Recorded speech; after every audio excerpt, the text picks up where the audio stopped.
Hallelujah. मुझे सुनने वाले हर एक को जल्द आने वाले यीशु मसीह के नाम में आप सभी को प्रेम भरा सलाम। मैं आशा करता हूँ आप सभी दिन प्रतिदिन लगातार उस यीशु मसीह में बढ़ते जा रहे हैं। तो आइए मेरे प्रियो, आज के वचन की ओर हम आगे बढ़ेंगे और आज का हमारा मनन करने का विषय इस प्रकार से है, परमेश्वर की उपस्थिति हमें विशेष बनाती है। आमेन। परमेश्वर की उपस्थिति हमें विशेष बनाती है। मेरे प्रियो, इस विषय की पुष्टि के लिए, अध्याय के मनन करने के लिए मेरे साथ निकालिए निर्गमन की पुस्तक अध्याय 33 और आयत 16। मेरे प्रियो, जब आप यहाँ पर इन आयतों को पढ़ेंगे तो आप यहाँ पर पाएंगे वचन ऐसा कहता है, क्या इससे नहीं कि तू हमारे संग संग चले, जिससे मैं और तेरी प्रजा के लोग पृथ्वी भर के सब लोगों से अलग ठहरे। आमेन। मेरे प्रियो, आज पूरी दुनिया यह उम्मीद करती है कि मसीही लोग या फिर जो यीशु मसीह का अनुसरण करते हैं वे उन बाकी लोगों से अलग होंगे या फिर हट के होंगे जो यीशु मसीह को जानने का दावा नहीं करते हैं, या फिर जो यीशु मसीह को नहीं जानते हैं उनसे वे बिल्कुल ही भिन्न होंगे, बिल्कुल ही अलग होंगे। और मेरे प्रियो, ऐसा उनका मानना भी सही है। क्यों? क्योंकि मेरे प्रियो, जब एक दूसरे की सेवा करने और प्रेम दिखाने की बात आती है तो विश्वासी को उन्हीं सभी के मध्य में एक उदाहरण स्थापित करना चाहिए।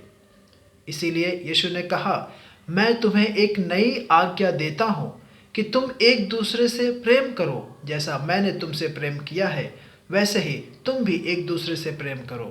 यदि तुम एक दूसरे से प्रेम रखोगे तभी हर कोई यह जान पाएंगे कि तुम मेरे चेले हो। आमेन। यूहन्ना रचित सुसमाचार अध्याय 13 और आयत 35 में आप यीशु के वचनों को यहाँ पर देख सकते हैं। इसी प्रकार से मेरे प्रियो, पुराने नियम में जब इजरायलियों ने सोने के बछड़े की आराधना करके परमेश्वर की वाचा को तोड़ा तो मूसा ने परमेश्वर से विनती की कि वह उन्हें ना छोड़े, ना त्यागे, जिसका अर्थ यह है कि लोग यह कैसे जानेंगे कि तेरे अनुग्रह की दृष्टि मुझ पर और तेरी प्रजा के लोगों पर है। क्या इससे नहीं कि तू हमारे संग संग चले, जिससे मैं और तेरी प्रजा के लोग पृथ्वी भर के सब लोगों से अलग ठहरे, विशेष ठहरे। आमीन। मेरे प्रियो, परमेश्वर की उपस्थिति इज़राइल देश को एक विशेष बनाती है और यही परमेश्वर की उपस्थिति का प्रमाण है जब वह परमेश्वर उनके संग संग यात्रा करता था। मेरे प्रियो, परमेश्वर की उपस्थिति आपको भी विशेष बना देगी। आमीन। मेरे प्रियो, यीशु ने अपने चेलों से कहा, मैं जगत के अंत तक सदा तुम्हारे संग हूँ, सदा तुम्हारे साथ हूँ। मत्ती रचित सुसमाचार अध्याय 28 और आयत 20 में आप इन आयतों को पढ़ सकते हैं। और इतना भी नहीं, यहाँ पर वचन ऐसा कहता है मेरे प्रियो कि यीशु ने कहा कि मैं जगत के अंत तक, मेरे प्रियो, एक दो घड़ी एक दो पल के लिए नहीं, जगत के अंत तक सदा तुम्हारे संग हूँ। आमीन। और इसीलिए यीशु ने पवित्र आत्मा के माध्यम से अपनी उपस्थिति का प्रदर्शन किया और इसी कारण से पवित्र आत्मा उनमें वास किया। आमीन। और उन्हें सशक्त बनाया, उन्हें मजबूत बनाया, और इतना मजबूत, इतना अधिक मजबूत कि मेरे प्रियो, शत्रुओं ने, जो यीशु के चेले थे, जो चेलों के शत्रु थे, वे सभी लोग यह देखकर उन्होंने कहा कि इन्होंने तो जगत को, पूरी दुनिया को, पृथ्वी को उलट पुलट करके रख दिया है। आमीन। मेरे प्रियो, आप इन बातों को प्रेरितों के काम अध्याय 17 और आयत 6 में आप पढ़ सकते हैं। लेकिन मेरे प्रियो, परमेश्वर की उपस्थिति हमें गर्व करने या फिर सेखी मारने, बढ़ाई करने की अनुमति नहीं देती है, लेकिन परमेश्वर की उपस्थिति उसके अनुग्रह को व्यक्त करती है। यह हमारी योग्यता के कारण से नहीं है, लेकिन परमेश्वर की उपस्थिति में हमारा विश्वास हमें जीवन की हर क्षमता में उसकी सेवा करने के लिए, हमारी उच्च बुलाहट के लिए एक दृढ़ मजबूत विश्वास देती है। आमीन। उसके नाम पर दूसरों की सेवा करने के लिए हमें हिम्मत देता है।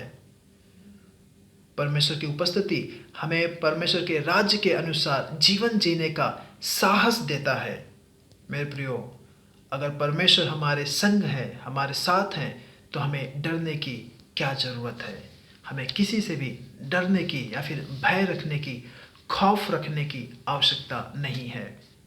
इसीलिए आज परमेश्वर को अपने जीवन में उसकी उपस्थिति के लिए धन्यवाद दें और इसे कभी भी हल्के में ना लेने का निर्णय लें, क्योंकि परमेश्वर अपने बच्चों को स्वर्ग से झुक कर देखता रहता है कि मेरा बेटी, मेरे बेटा क्या कर रहा है। आमीन। इसलिए मेरे प्रियो, हमेशा उसकी उपस्थिति के लिए, परमेश्वर की मौजूदगी के लिए धन्यवाद दें और उसके संग संग चलें। मेरे प्रियो, परमेश्वर आप सभी को इन वचनों के द्वारा आशीष करें, अनुग्रह करें। सभी को जय मसीह की। आइए हम एक छोटी सी प्रार्थना करें। प्यारे प्रभु, धन्यवाद परमेश्वर, जिस प्रकार से राजा तो इज़राइलियों के संग साथ रहा परमेश्वर, उनके लिए एक ढाल बन के रहा, उन्हें अगुवाई किया, धन्यवाद कहते हैं। और प्यारे प्रभु जी, तूने अपनी आत्मा हम सभी को दे के रखा है, जो भी तेरे नाम पे विश्वास करते हैं परमेश्वर। धन्यवाद, धन्यवाद राजा प्रभु जी। और यह तेरा वायदा है कि तू जगत के अंत तक अपने बच्चों के संग साथ है। धन्यवाद कहते हैं।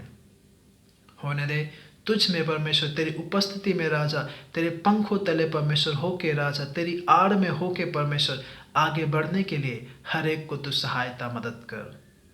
प्यार प्रभु जी, कोई भी कभी भी अकेला महसूस करने ना पाए, तेरी उपस्थिति हर एक के संग साथ बनी रहने पाए परमेश्वर, और तुझ में दिन प्रतिदिन लगातार आगे बढ़ते जाने के लिए हर एक को प्रभु जी तू सहायता मदद कर।